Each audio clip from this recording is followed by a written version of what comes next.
Cool. Welcome 20-week challenges. I've got a very, very special guest this afternoon for you. I should say this morning. It is bright and early. I have been up and I've trained this morning.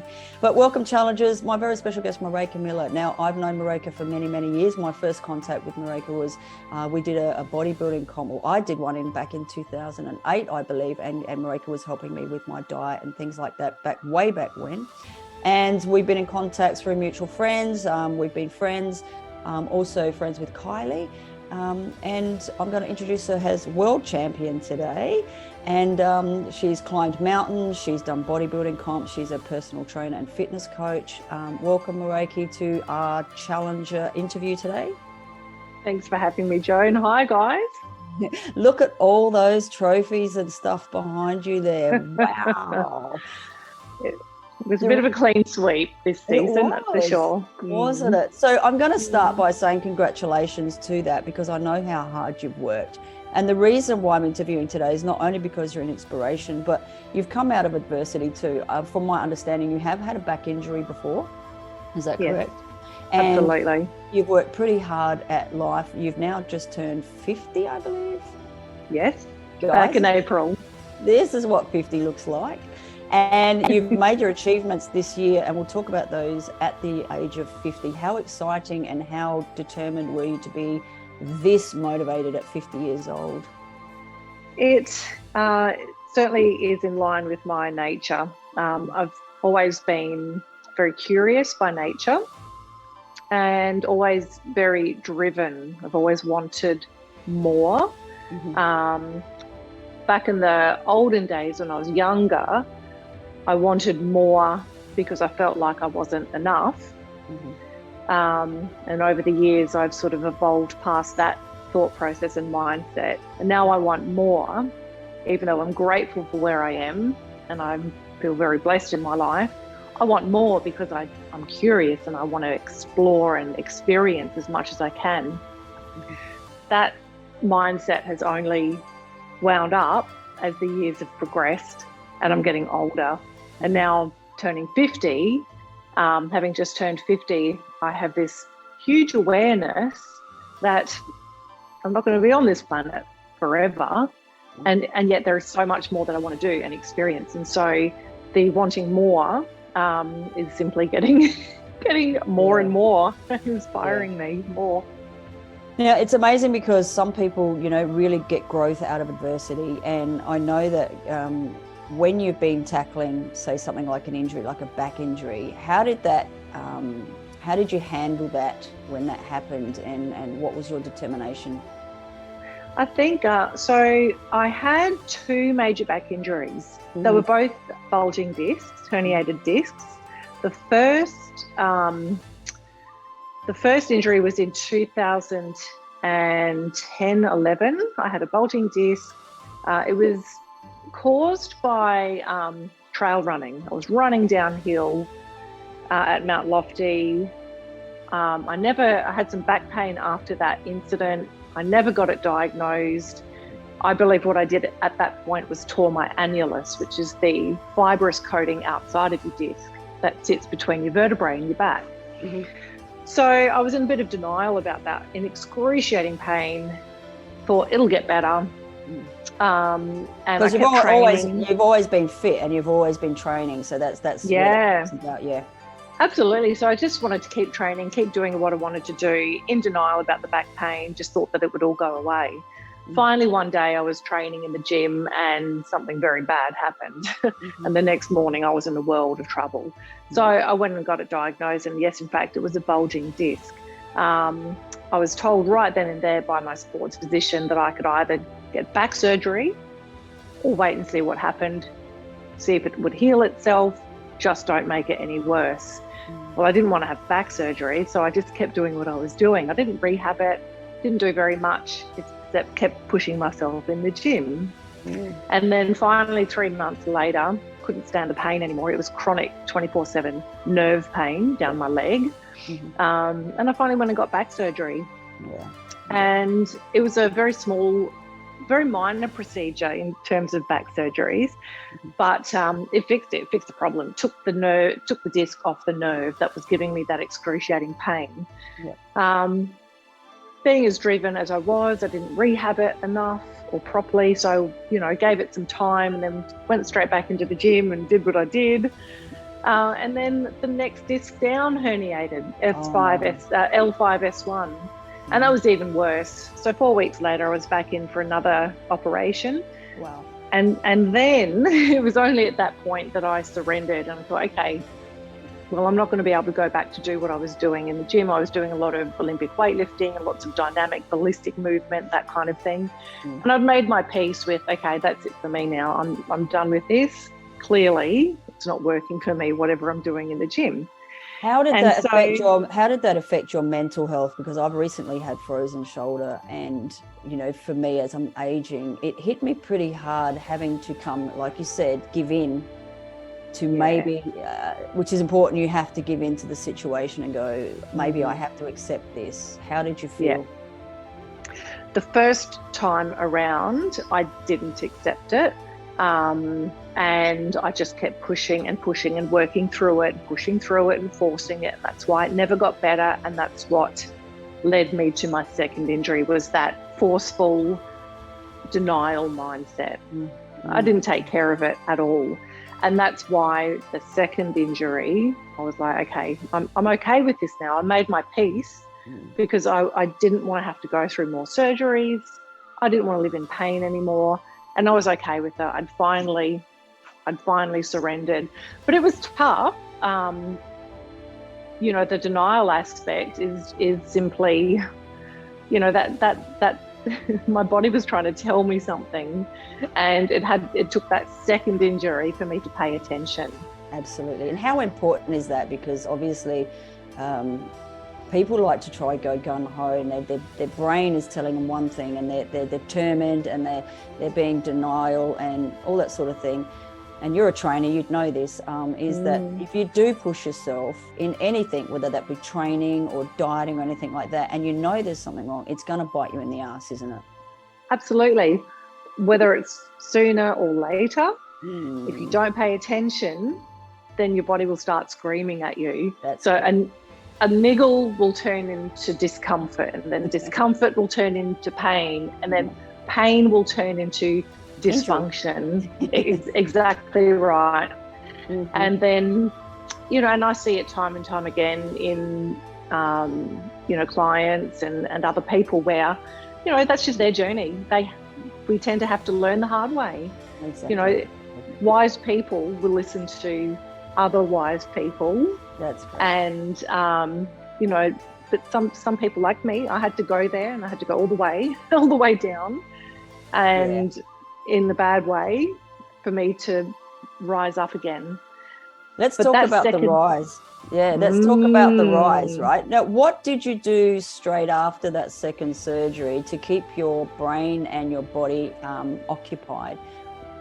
That's a really good question. I know you climbed a mountain. I don't know which one, but I think it was a pretty big one. Absolutely. So that was more down the track. But initially, so I'd surrendered that, okay, I'm not going to be CrossFitting anymore. I'm not going to be Olympic weightlifting anymore. I'm not doing box jumps anymore. I'm not doing kettlebell swings anymore. I was okay with that. So what do I do? If I can't do that, well, what can I do? That's where my focus goes. That's just me. I'm a positive person. Can't do that. What can I do?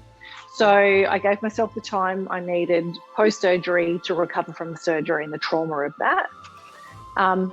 What I could do was I could go hiking. So I set myself a challenge, because that's what I do. I can't just go hiking. I've got to do a challenge, get right out of my comfort zone. So I set a challenge to do 30 Mount Lofty summits in 30 days. Wow. So every single day I went and did Mount Lofty, from Waterfall Gully car park up to Mount Lofty and back again. That was my first rehab. Now, I didn't make it to 30 days because I got food poisoning. So I did 28 summits out of 30 days. So I did 28 days in a row. That's a good effort. I was really happy with that. That gave me that, I was being proactive. It got me my legs strong again, got my core strong again. It got me moving, got me fit again. But more than that, I needed to have that mental challenge as well. That's really important for me. I thrive when I'm challenged. when I make myself uncomfortable. Yeah. Now, from there, I got back into the gym. So prior to So that, did that give you confidence? That got you confidence? Oh, yeah. Because I know that today I had that discussion with my personal trainer, which is really important about when you're talking about pain and mobility. Pain comes from obviously movement that's not right, but then you can get rid of pain by mobility.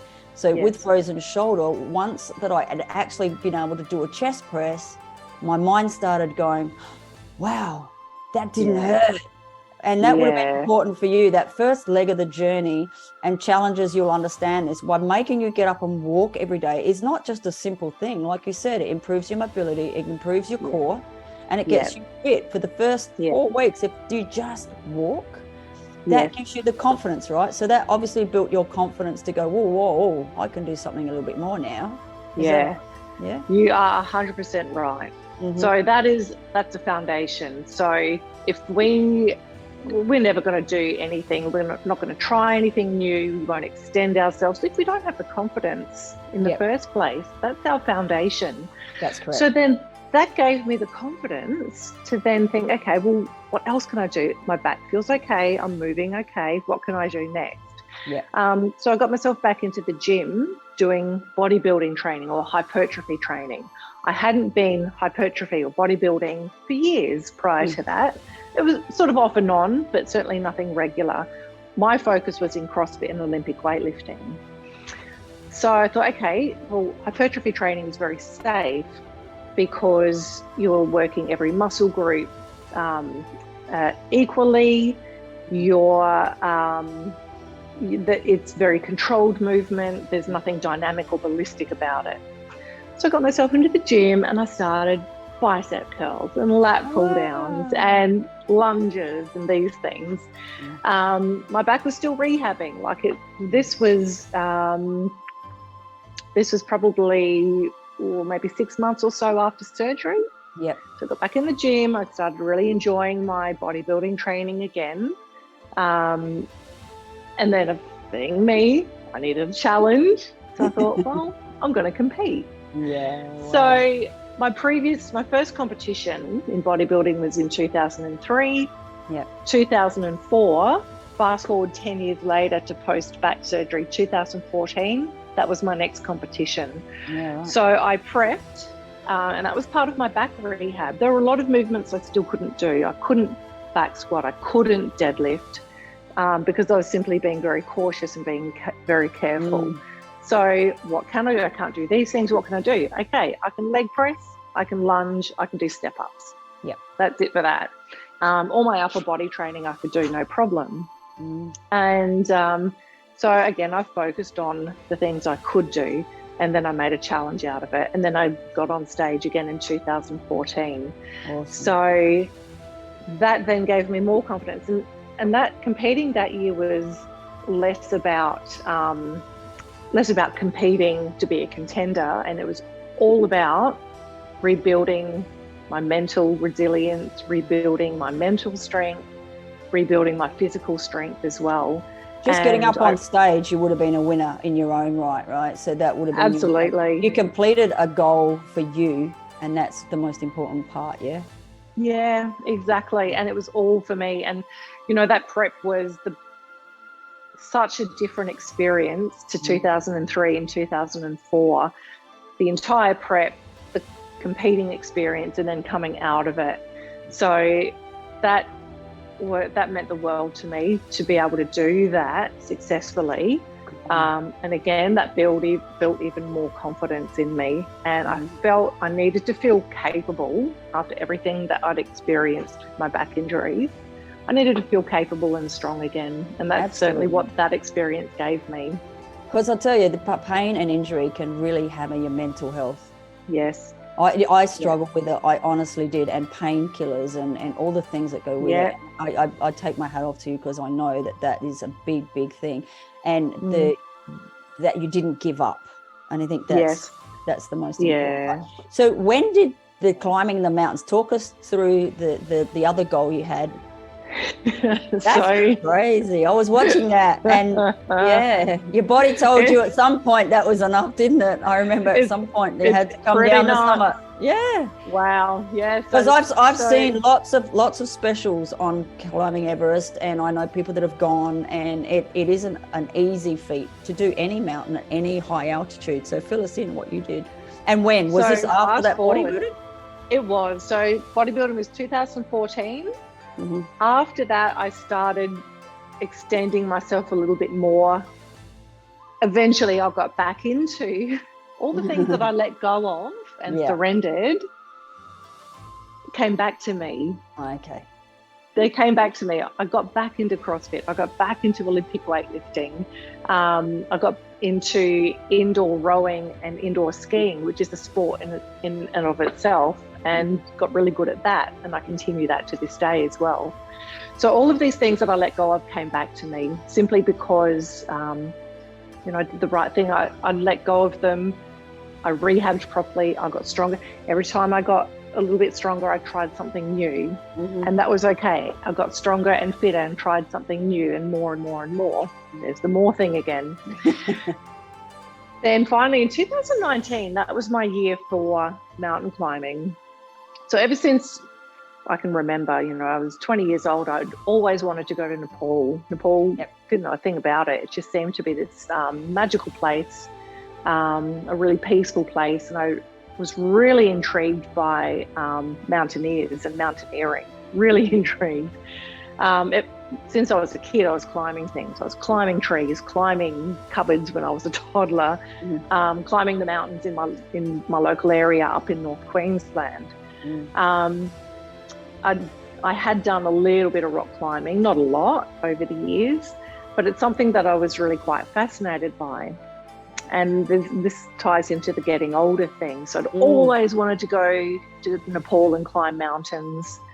And I think I was, about 45, 44, 45. And I thought, God, if I want to do this, I've got to do it now. Yeah.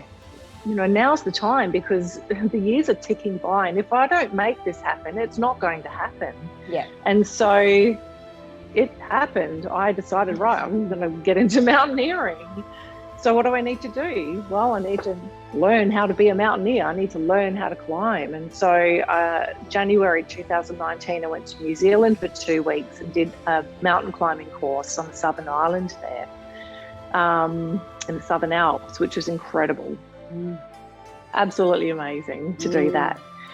From there, I booked a trip to go to Russia in end of July, August 2019, and I climbed Mount Elbrus. Elbrus is one of the 7 summits, which is the highest mountain on the European continent. So Mount Elbrus in Russia, the altitude of that was 5642, I think 5,642 meters above sea level, I think.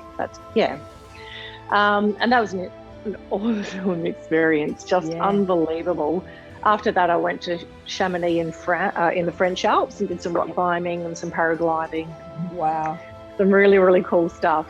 So, and then in November 2019, I went to Nepal and I climbed a mountain over there called Lobuche East, which is a good beginner mountain. All of these mountains are very,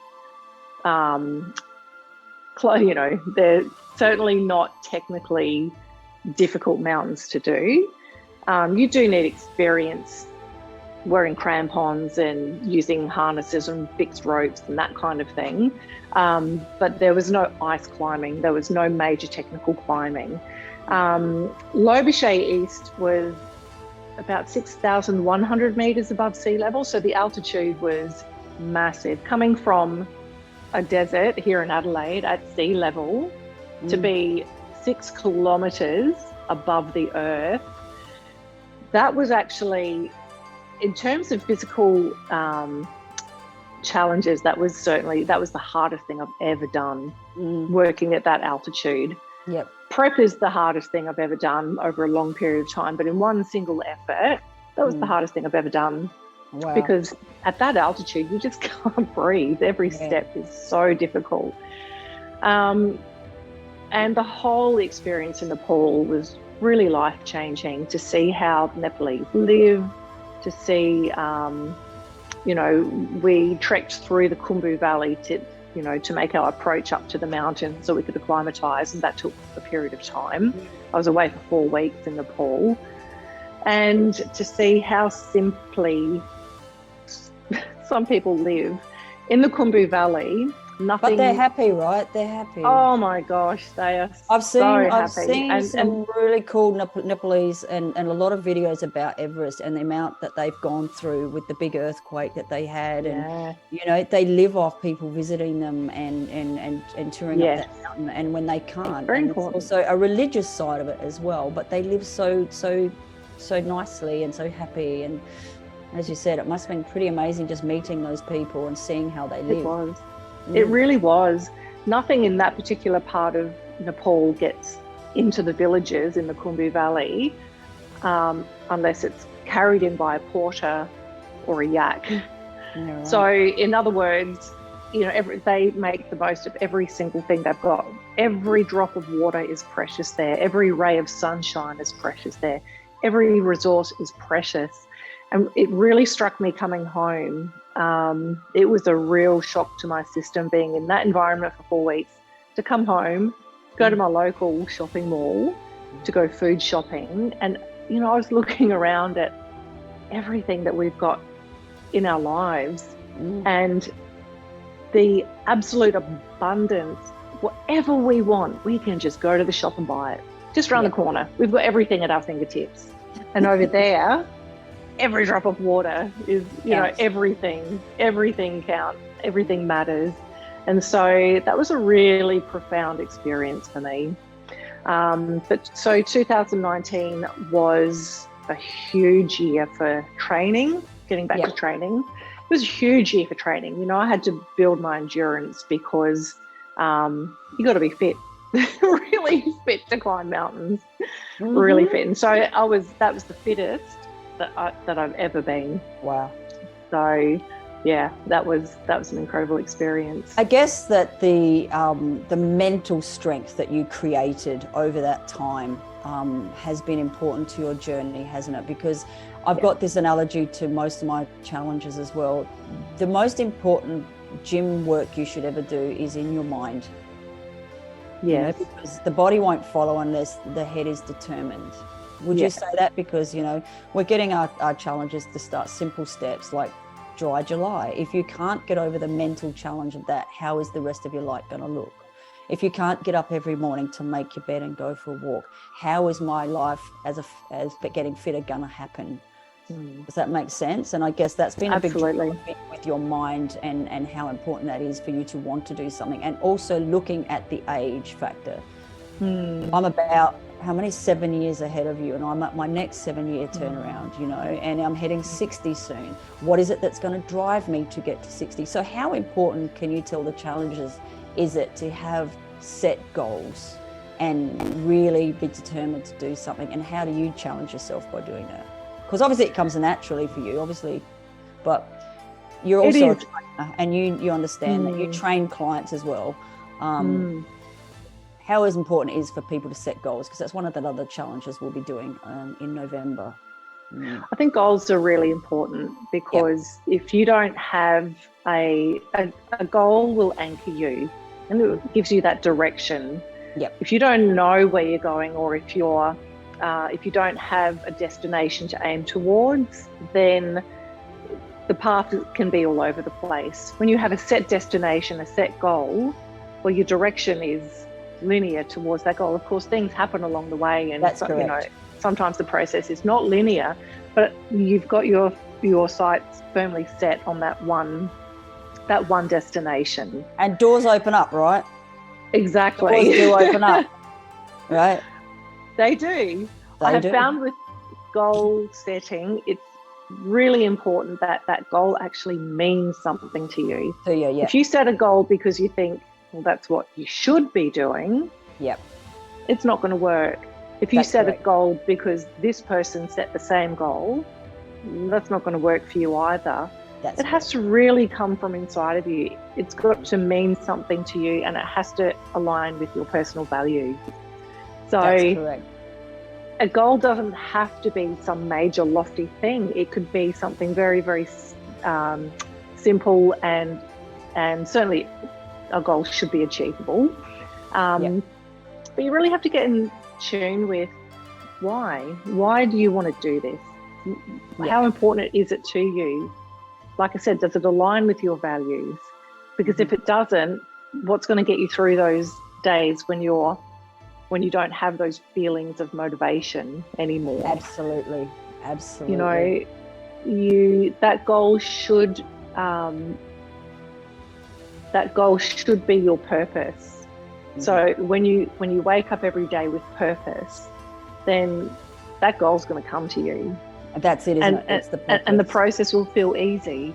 Yeah, absolutely. And that's why it's so important that goals are setting, and people make even mini goals at the beginning, so that they, at the end of the 20 weeks, they're going to get to that point. And it was so worth it because they won, everything aligned with them.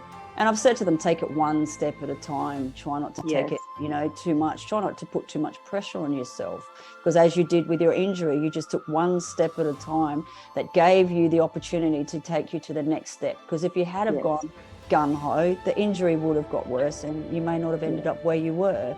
So how important is it, and how important is it for them to take it step by step?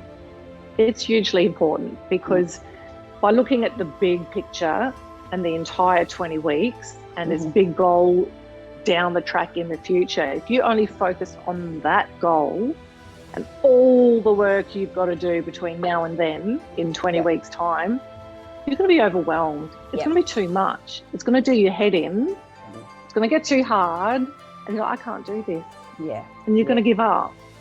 That's great advice. So you've got to focus on the next thing in front of you, just the next thing in front of you. Yeah, absolutely. All those next things in front of you and all those small steps will lead to the goal, but you don't have to worry about the goal. It's too much. It's just, what do I have to do right now and what do I have to do next? Today, So it might be today, right? I've got to tick off my training session. I've got to make sure I've got the healthy ingredients at home for dinner so I can prepare a healthy dinner. I've got my food prepped for the next few days. That's all you have to do. That's it. You don't have to worry about what's going to happen next week or in 2 months' time or in 16 weeks' time. It's just right here, right now. So if you do feel yourself getting overwhelmed by it all and the gravity of how much has to be done, just remind yourself, just don't entertain those thoughts. Pull yourself back. Okay, what do I have to do next? What do I have to do right now? That's it. So really simplify it and take the pressure off, because some people do thrive under pressure, but most people, in my experience, they don't do well with pressure. It's too much for them. With everything else going on in their lives, their families, their careers, their kids, they might be studying. There's so much else going on. One more thing, wanting to get better and fitter and stronger and healthier and leaner is an incredible undertaking and a really important one, but an easy one to let go of if it all gets too much. That's correct. So take it easy on yourself. Yeah. And like, sometimes things will get in the way and stop you from doing something like that. So you've got to be able to have something that's healthy and sustainable for the rest of your life. And especially. So let's talk about your current world champion status. What an amazing feat that you've done. How did that come about? Did you just decide you would compete again, and tell the listeners what you've actually just completed? So you've done another bodybuilding comp and you look absolutely amazing. And I love the post you did the other day about the glutes. I have never seen a natural bodybuilder have that sort of glute striation, and I think everyone's been a bit blown away by that. And coming from what you just told me of that injury and how much you couldn't do the squats, you couldn't do this, you couldn't do that, but how important the walking was and walking up mountains for your booty. Absolutely. Oh my goodness. How to get a booty? Do Mount Lofty. No. Gosh, I tell you. You look great, by the way. You're everything about your body tells me athlete, and you can see the work that you've done over the years. It wouldn't have happened just in 2 years or 1 year. That's the structure you've built over many, many years of being active. You're absolutely right. So 22 years I've been training. So I started training when I was 28. Before that, in my 20s, my 20s was a debaucherous decade. Tell me about it.